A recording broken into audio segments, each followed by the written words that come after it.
My name is Sammy Grant, and I live in Ward 5. I've lived in the district for almost a decade. And I remember the energy in this room nearly a decade ago at this point when we passed the Universal Paid Leave Act. That experience actually led me to my current employer, Family Values at Work, where I work with local campaigns to fight for families' right to paid family and medical leave.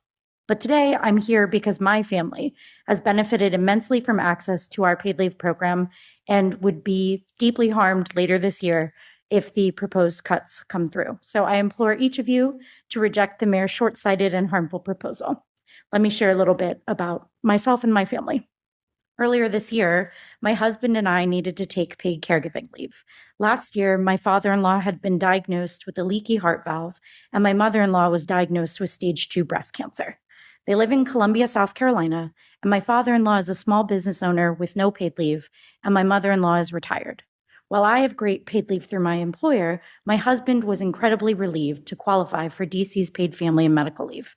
In January, we were anticipating my mother-in-law's chemo starting, and we were working to make a plan for how to show up and support both parents. But my father-in-law was suddenly hospitalized and facing immediate surgery. So paid leave was the safety net we needed to make sure that we could change our plans as well. When we got the call, neither my husband nor I was thinking about filing paperwork or anything other than getting down to our family.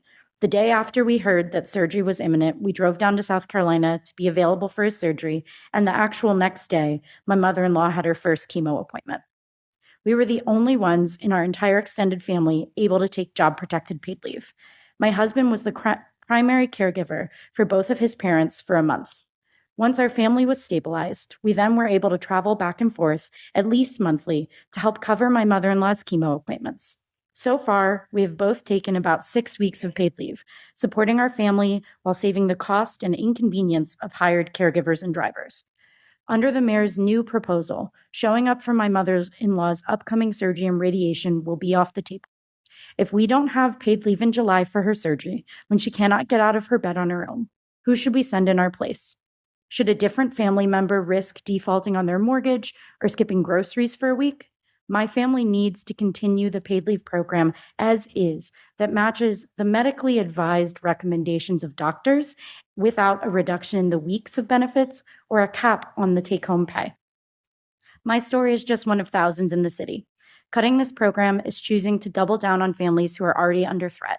Cutting this program is breaking the promise of DC being a great place to live and work.